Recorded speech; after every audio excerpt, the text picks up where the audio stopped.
Hello viewers, welcome to Rona's video teaching series number 6, and I'd like to share with you today on how to love and yourself and transform suffering to find meaning and purpose in life. So a lot of times we cannot love ourselves because we have a lot of negative cognitions such as defectiveness and shame. Example, I'm bad, I'm defective, I'm less than the other person, I don't count, I'm insecure, I'm lacking in looks, talents, ability, finances, etc. I'm stupid or I'm unlovable.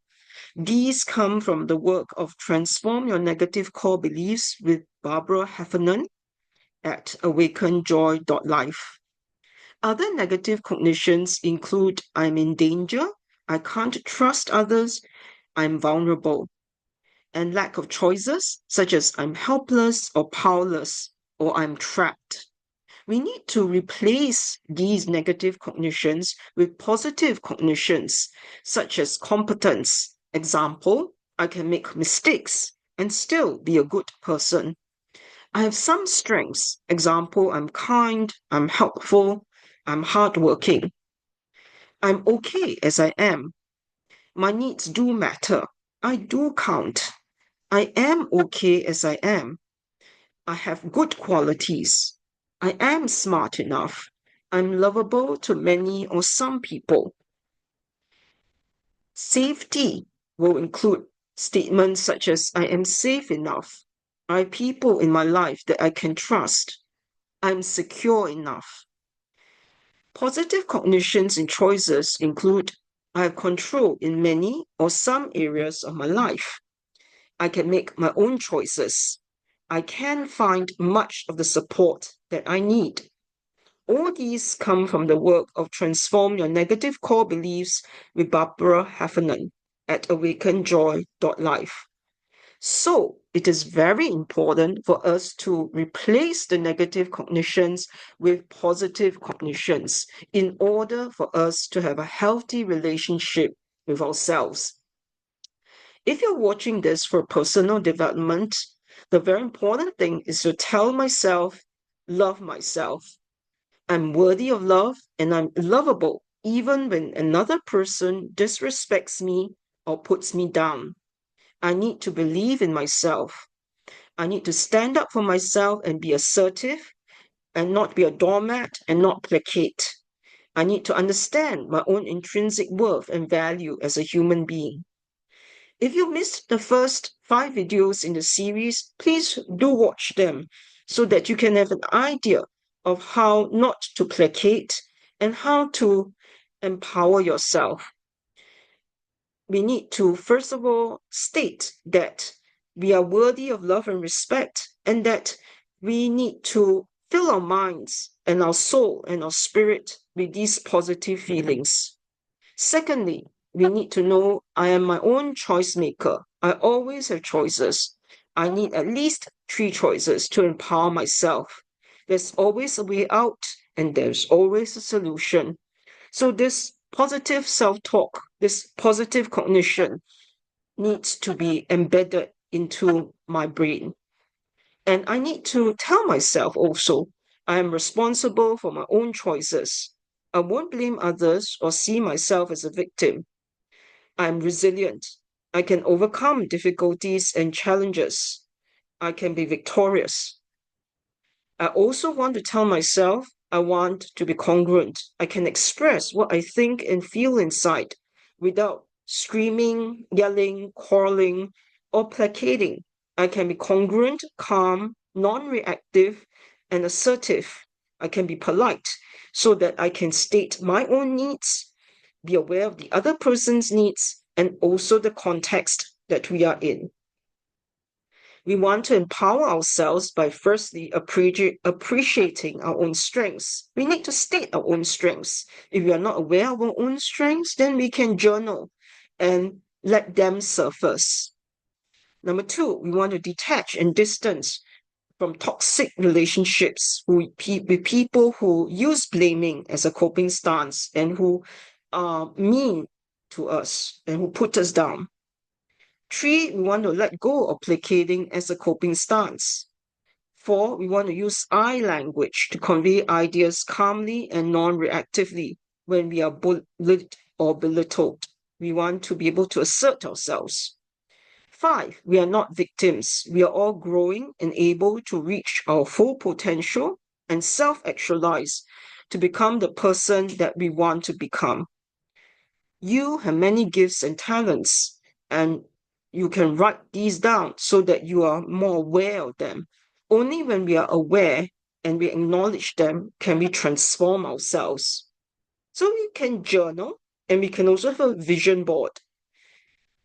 Envisioning and visualizing your future is a very, very powerful tool that you can use to reach your goals and to attain your dreams.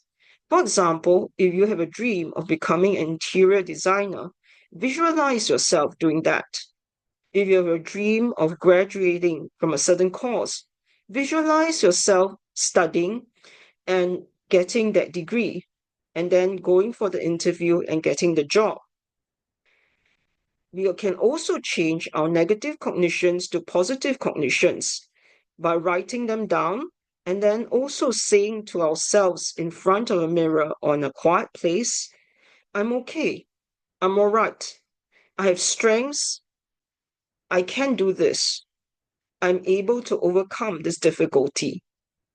When we own it, when we believe in ourselves, and we are able to take hold of the positive cognition, then we can transform and we can reach our wishes, our dreams, and our yearnings.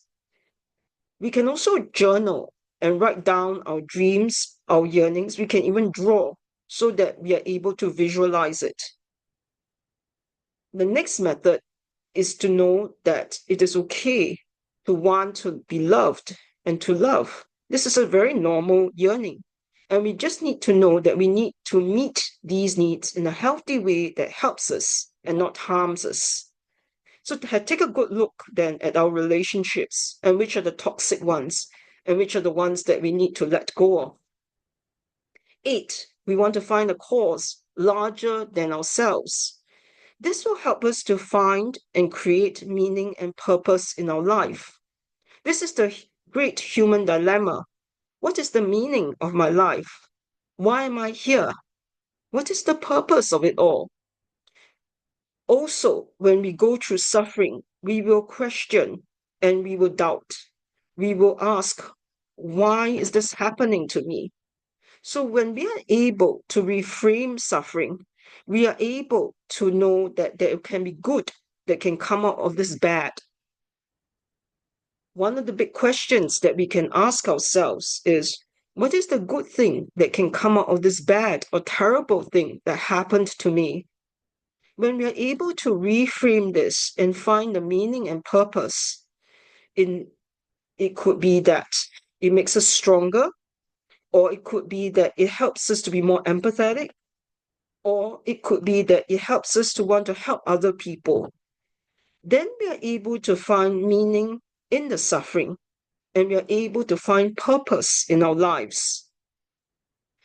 When we are able to channel our suffering and pain to help others, then we are able to transcend suffering.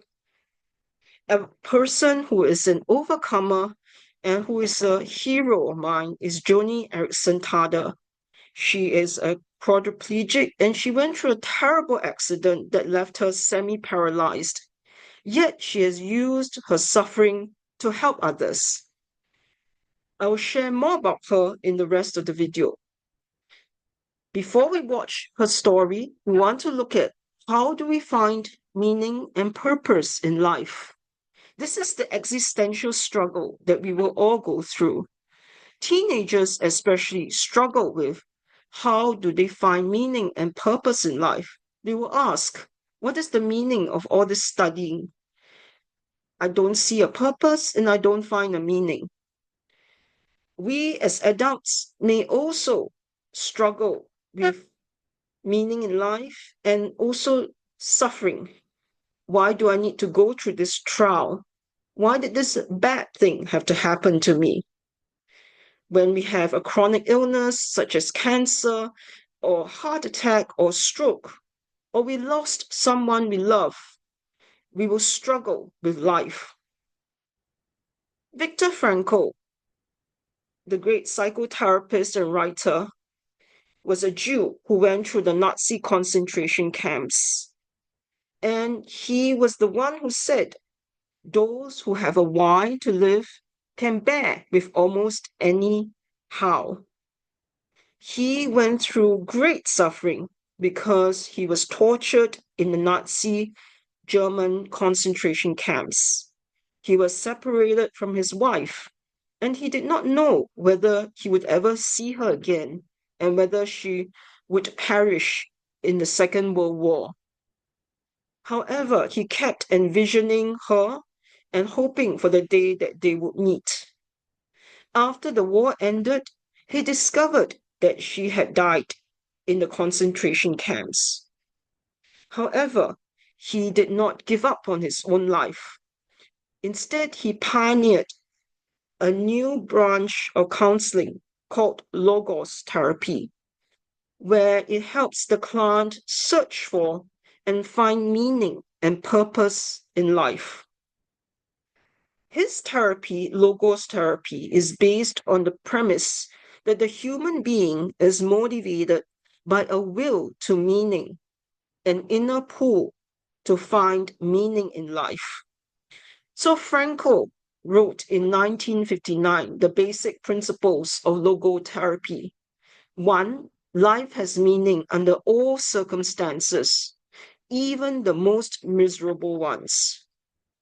2. Our main motivation for living is our will to find meaning in life. And 3. We have freedom to find meaning in what we do and what we experience, or at least to take a particular stance in preference over another when faced with a situation of unchangeable suffering.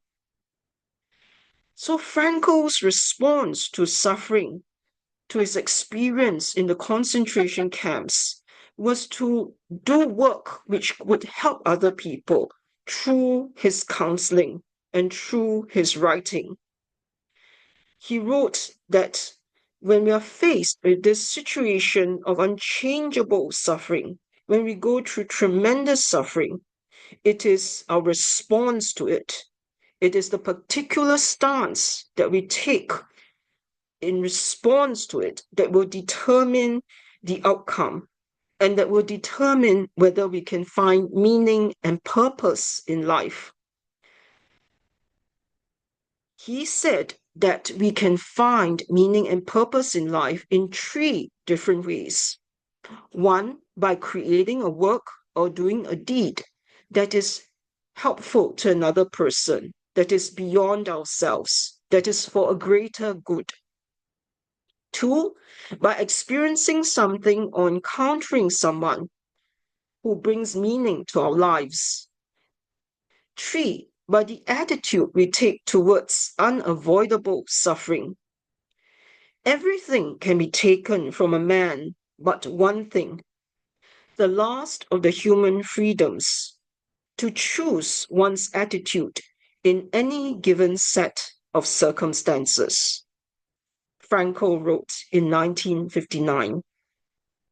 To choose one's attitude in any given set of circumstances. This has a parallel in Satir's work, where she wrote that the problem is not the problem, it is how we respond to the problem. Joanie Ericson exemplifies this. She is a quadriplegic and she was very healthy, strong, and athletic before her diving accident when she was 17 years old. When she was 17, she dived into a shallow lake and broke her neck. It was extremely painful and she went through rehabilitation and physiotherapy.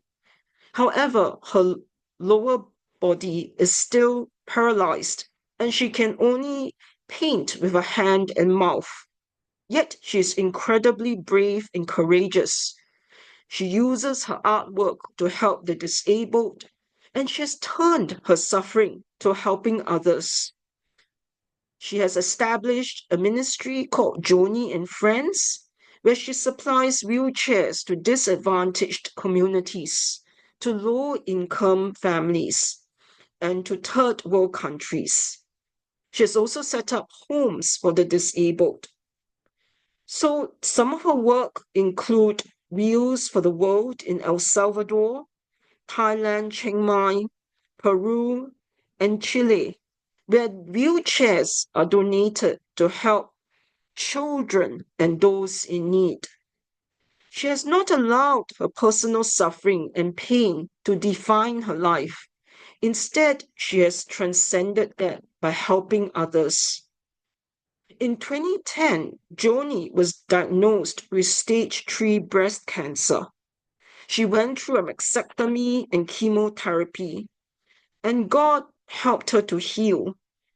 She is still in chronic pain today, but is in remission. She continues to help others and share her journey of breast cancer survival to empower others. Her journey in her wheelchair has also been very painful because the paralysis does send pain through her body. But yet she has been very brave, and she celebrated her 75th birthday on 1st October. It is an incredible miracle because when she was 17, the doctors told her that she might live only for 10 or 20 years as a quadriplegic. And yet, against all the odds, she has lived to 75 and continues to really make such a powerful impact all over the world and to so many different people. She has helped people in the prisons. She has helped people in the Ukraine. Her friends, Joanie and Friends Ministry, is also helping disabled people who are in homes in the US and in different countries all over the world. The good news says in Jeremiah 31:3, the Lord appeared to us in the past, saying, I have loved you with an everlasting love. I have drawn you with unfailing kindness. God is a God of love, and He is a God of hope. Wherever we are, we can make a positive difference. We can be the type of person that no matter where you go or where you are, you always add value to the lives of others around you. So when we have positive thoughts, we replace the negative cognitions with positive cognitions, with positive energy, we will have positive outcomes. And when we are able to find meaning and purpose in life, even through suffering, we will be able to make a difference. Satir said we are human beings, not human doings. We can be more congruent and more in touch with our own humanity and become all that we can be. She said we need to see ourselves as basic miracles. And she said your response to the events of life are more important than the events themselves. If we look at the life of Joanie Ericson Tada, we can see this personified. Joanie responded to the events of life in a brave and courageous way, even though she is in a wheelchair and in chronic pain, but she has transcended the events. As what Romans 8:28 says, God can work out all things for the good of those who love Him, who are called according to His purpose. 3 takeaways from today's video. 1, love yourself and believe in yourself. 2, how we can find meaning and purpose in life even through suffering.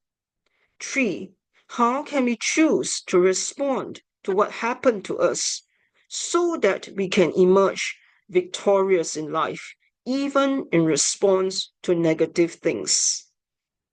Your response to the events of life are more important than the events themselves. So the references are here. And please do reach out to a trained counselor if you have any issues you're facing. You are loved and you are precious. Please note that this teaching ministry is not intended to replace therapy and counseling. Thank you so much for watching this video. If you like the video, please do like, share, and subscribe. And I'll be teaching on the Satir model and the process of change in the next video. I hope today's video was helpful for you. Thank you so much for watching, and I'll see you again soon.